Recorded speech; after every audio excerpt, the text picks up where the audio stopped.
क्या बीजेपी के अंदर नहीं है कोई कार्यकर्ता, या हो सकता है यहाँ से उम्मीदवार क्यों लिया गया कांग्रेस के लोगों को?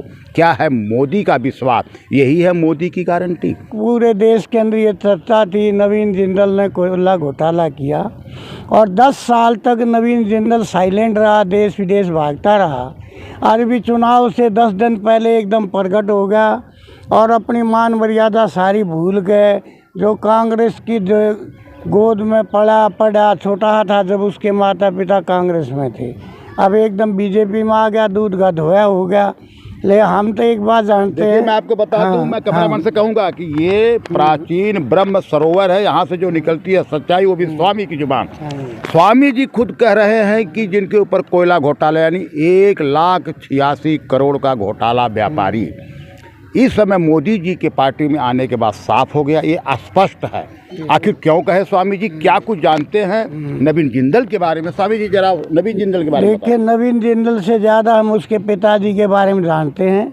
उसके पिताजी ने अपने प्राणों की आहुति दे दी, कांग्रेस में रहते रहते तो देहात क्रैश हुआ, जो भी हुआ, लेकिन हमने देखा उनके पिताजी ने यहाँ फाउंडेशन रखा और वो चुनाव लड़े और जीते।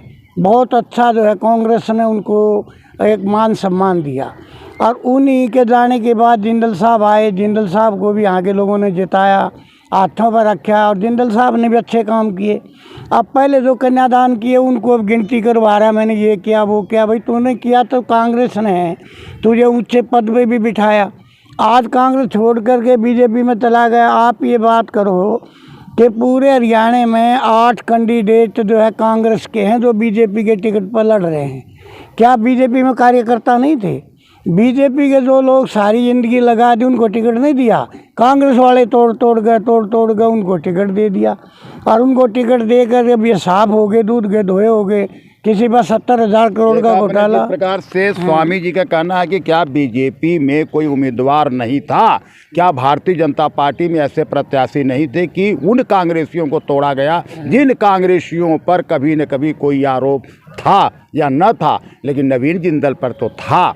लेकिन अब देखिए क्या कुछ कहेंगे स्वामी जी। हाँ जी, और जरा इनके बारे में कुछ जानकारी। अब इनके बारे में इतनी जानकारी है कि हमें तो ये लगता है जो अपने माता पिता अपने बड़ों के आदर्श को भूल जाता है और अपने मैल को धोने के लिए सिलेंडर कर देता है। मैं जानता हूँ चोर की दाढ़ी में तिनका।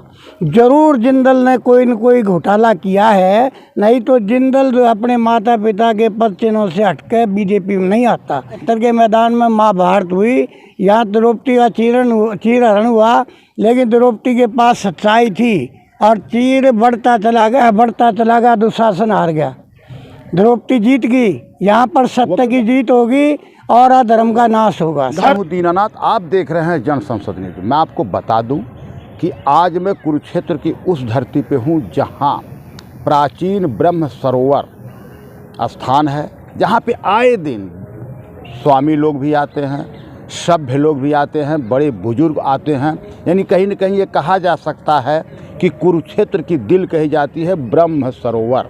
तो आइए हम जानेंगे, वहाँ पे हमारे साथ एक जुड़ेंगे स्वामी जी जो बुद्धिजीवी भी हैं, इस क्षेत्र की राजनीति पर पकड़ भी रखते हैं।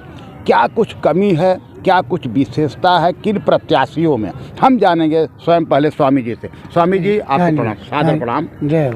आपसे जो हम जानना चाहेंगे कि अभी लोकसभा चुनाव चल रहा है जी, स्वामी जी क्या है कुछ आपके आशीर्वाद में दम? देखिए, बात ये है, ये भारत देश के अंदर जब जब लोकसभा का चुनाव होता है तो चारों तरफ सब पार्टियों में भागदौड़ मचती है।